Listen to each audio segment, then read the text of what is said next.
Indonesia के New Guinea द्वीप के घने वर्षा वनों में खड़े होने पर पहली भावना ये होती है कि प्रकृति अपनी लय में सांस ले रही है।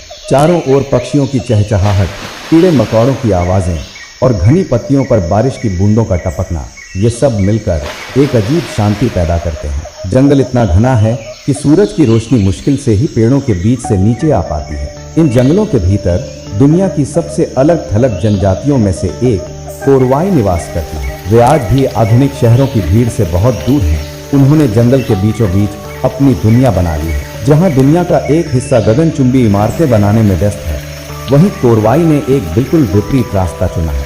वे जमीन पर नहीं बल्कि पेड़ों की चोटियों पर घर बनाते हैं। ये घर कभी कभी 30 से 35 मीटर ऊंचे होते हैं और ये उनकी जीवन शैली का एक महत्वपूर्ण हिस्सा है। इस वीडियो में हम देखेंगे कि वो पेड़ों पर इतने ऊंचे घर क्यों बनाते हैं, वे उन घरों में कैसे रहते हैं और उनकी इस अनोखी जीवन शैली के पीछे क्या कारण छिपा है। इंडोनेशिया और पापुआ न्यू गिनी, ये दोनों देश मिलकर दुनिया का दूसरा सबसे बड़ा द्वीप न्यू गिनी बनाते हैं। द्वीप का पश्चिमी भाग इंडोनेशिया का हिस्सा है, जिसे आमतौर पर पापुआ प्रदेश कहा जाता है, और पूर्वी भाग एक स्वतंत्र देश पापुआ न्यू गिनी है। न्यू गिनी द्वीप भौगोलिक रूप से अत्यंत विविधतापूर्ण है। यहाँ ऊंची पर्वतमालाएं, घने वर्षावन, विस्तृत नदी क्षेत्र और वन्य जीवों की अद्भुत विविधता है। द्वीप का एक बड़ा हिस्सा अभी भी निर्जन और अछूता है। यह हमेशा कोहरे से ढका रहता है, नमी की गंध से भरा रहता है और चारों ओर केवल वन्य जीवों की आवाजें गूंजती हैं। यहाँ का औसत तापमान 25 डिग्री सेल्सियस से 30 डिग्री सेल्सियस के बीच रहता है, लेकिन आर्द्रता लगभग पूरे साल 100% रहती है। लगभग हर दिन बारिश होती है। कुछ दक्षिणी क्षेत्र सूखे हैं,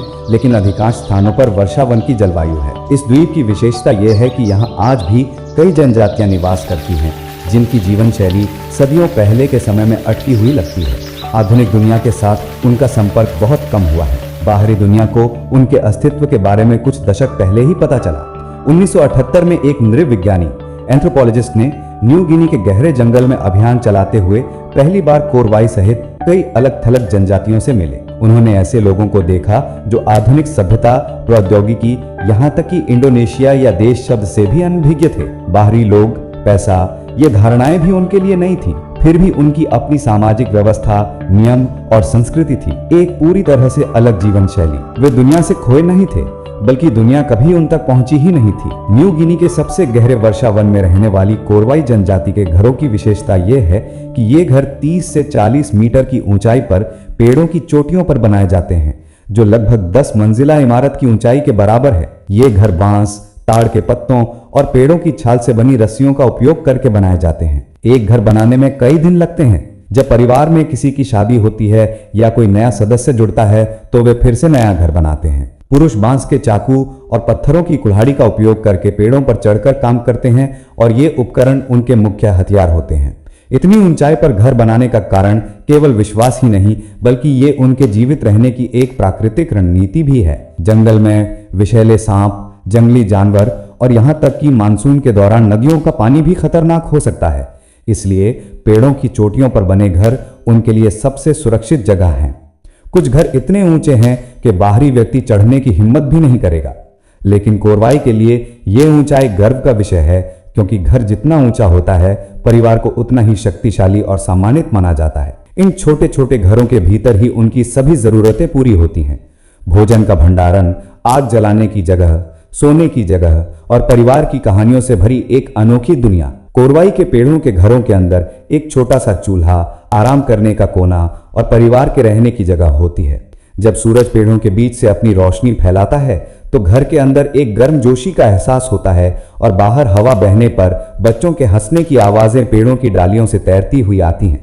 कोरवाई का जीवन बहुत सरल लेकिन वास्तविकता से भरा है। वे मुख्य रूप से शिकारी हैं। वे लकड़ी, पत्थर और अपने बनाए हथियारों का उपयोग करके शिकार करते हैं। मॉडर्न मेटल के भाले वे अन्य जनजातियों के साथ विनिमय करके प्राप्त करते हैं। उनके मुख्य भोजन में सबसे प्रसिद्ध है साबूदाना इल्ली, जो ताड़ के पेड़ों के तने के अंदर पाया जाने वाला मोटा लार्वा है। हालांकि ये हमें असुविधाजनक लग सकता है, लेकिन ये उनके लिए एक विशेष भोजन है और शक्ति और प्रोटीन का महत्वपूर्ण स्रोत है। इसके अलावा वे केला, अरबी और साबूदाना भी उगाते हैं।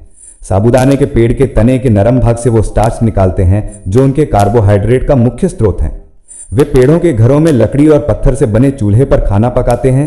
रात होने पर वर्षावन के घने अंधेरे में सब कुछ ढक जाता है, तब वे रेजिन आधारित मशाले जलाकर घर को रोशन करते हैं और नीचे सूखी लकड़ी जलाकर रखते हैं ताकि कीड़े मकोड़े कम आए और नमी से दूर रहा जा सके।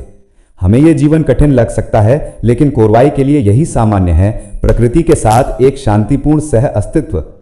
उनके समाज में पैसे का इस्तेमाल नहीं होता, लेकिन विनिमय की व्यवस्था है। सुअर, फल, हथियारों के बदले में वे कपड़े या अन्य वस्तुएं लेते हैं। पुरुष शिकार करते हैं, महिलाएं घर संभालती हैं और खाना बनाती हैं, और बच्चे बड़ों को देखकर सीखते हैं। उनका स्कूल प्रकृति है, जंगल ही उनका पाठशाला है, और प्रत्येक पेड़, नदी और जानवर उनका शिक्षक है। उनका प्रकृति के प्रति गहरा सम्मान है। उनका मानना है कि सब कुछ में आत्मा होती है, नदी, हवा, पेड़, जानवर। इसलिए बड़े पेड़ को काटने से पहले वे आत्माओं से अनुमति लेते हैं। उनका मानना है कि अगर प्रकृति का अनादर किया गया तो प्रकृति क्रोधित होगी और संकट बुलाएगी।